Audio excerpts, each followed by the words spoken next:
So once again, thanks for those matches, guys. That was a lot of fun to watch, as it always is, thankfully.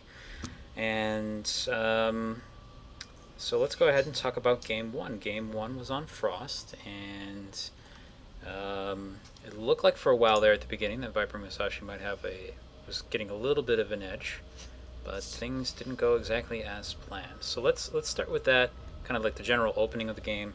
Let us know please let us all know what your plan was going into this match. So Viper, you start first. Sure. Well, game 1, I kind of wanted to do the typical ZVZ Ling Muta matchup, just see how it went, and I kind of made a couple critical errors. I accidentally let my Mutas fly into spores and wasn't paying attention to them, and it was pretty much downhill from there. But I don't know. That was it. I couldn't recover. All right. So what about you, Omee? Well, going into my main strategy opening up was to defend against any early aggression with that pull first and pull then spire. And I just saw openings to attack and I took a lot of them. I gotta say, you played that game very aggressively, which is not necessarily bad or anything. I was actually wondering if that was a reaction or if that was a plan, just because it seemed like you were very hesitant to take a natural in a lot of the games. Seeing as he didn't have a lot of unit composition or units in general in the beginning, I was like, I can hit him, just keep hitting them, and it worked out for the most part. Okay. I snuck a few banelings in there, and that was a good feeling. Makes sense. So that's how you guys already kind of discussed a little bit of what happened in that first game. We had like a decent baneling hits. Somehow you guys were like equal in workers the entire game, despite the fact that 35 died for Viper, which kind of blew my mind. I was like, holy crap, your macro's good. Your injects are good. I love to spam drones. You are very... You like kept staying alive. I'm like, I think he's dead, and then nope, he's not dead. He's not dead. Now he's got 43 Mutalisks. What? But I was basically just kind of like sitting there going, it's 24 minutes and they're not dead. No one's died. I have no idea what to expect anymore. It was neat. I really liked that. I really liked that game especially. And then the second game. That one was fun. The second game on Daedalus Point was worked out quite a bit different. It was almost kind of the reverse in a way. Viper got up to second base pretty quickly, and yeah, let us know about that first game happened. So how'd your thought process change, if it did, going into game 2? Viper, you start first. We'll just keep the same pattern. Sure. I like the Roach Hydra play a little bit more than I do the Ling Muta, so I kind of tend to favor that.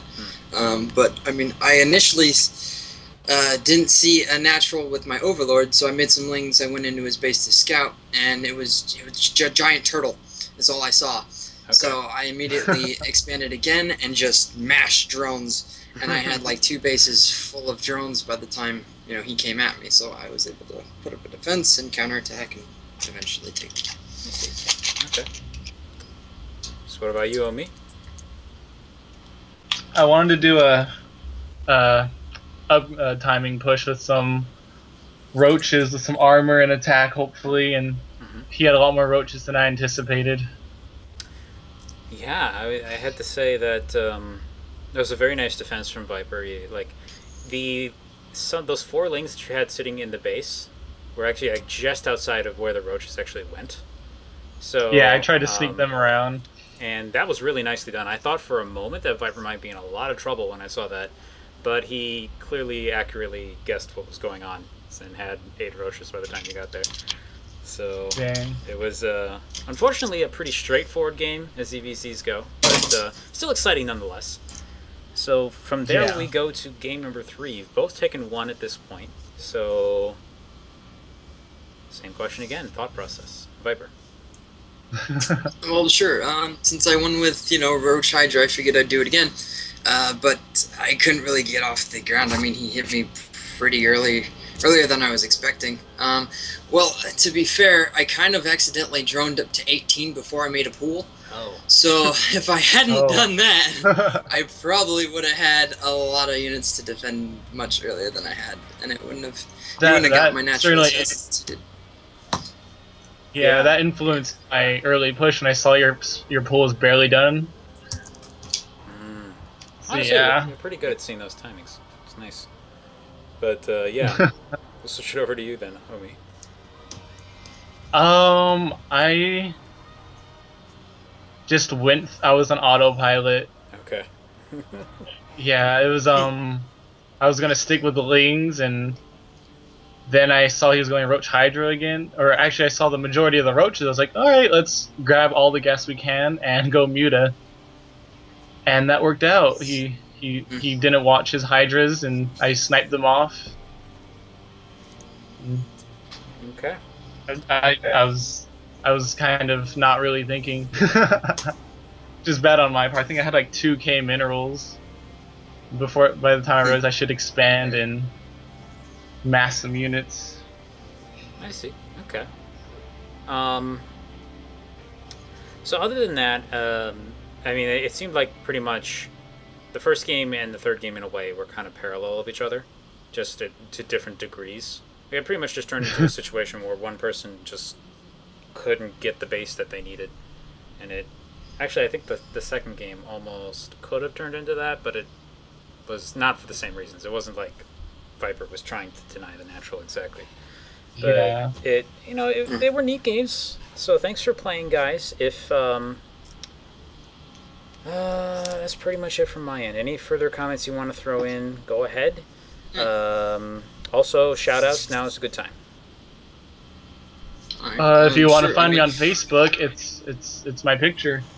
Which they probably can't see. This isn't like super crappy. Damn. It's 360p. I'm just kidding. Actually, probably can't see it because it's a static image. But yeah, that's /omee.xvii or VII. 17 if you actually know Roman numerals. And there you go. Viper. And Oh, sorry. Go ahead. Sorry. no, it's Viper's turn. Okay. I appreciate everything. Giving us the opportunity to have a show match is great. One thing I took away from it is kind of be more cognizant of my timings. Make a little bit more defense at the start, especially in ZVZ, and scout a little bit more aggressively. Something I could recommend to Omee. Maybe don't be so hesitant to expand. Yeah, if you make a push, expand behind it. Like just do it. It's that. And I get that, but it was like sometimes until 6 minutes before you got it, and I was sitting there thinking, I'm like, wow, if he didn't get any damage done, it would actually be really, really rough right now. Nothing to fall back on. But at the same time, I can't really criticize it. You did pretty well doing it. So Thanks. It's difficult to multitask. I understand. It can be. Anyway, with that done, I look forward to seeing you guys play again in the future. I think it'll be a very nice match. And it seems like it's gonna be. So for my own end, for the show matches today, Printf versus Go is supposed to be in 30 minutes, but I don't know if Go actually ever showed up. Like, we have trouble contacting him because he doesn't have an email. So that match may not happen. I don't know. In any case, come back in a half an hour, guys, and we'll find out.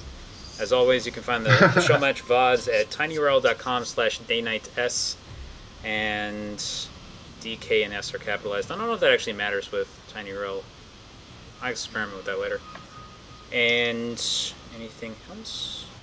You can always find me on YouTube. Nope, all good on my end. And you can find me at Omega Korath. I'm usually pretty good about tweeting when matches start, but sometimes I'm not, like today. In any case, that's my stuff, so I will see y'all later. See ya. See you.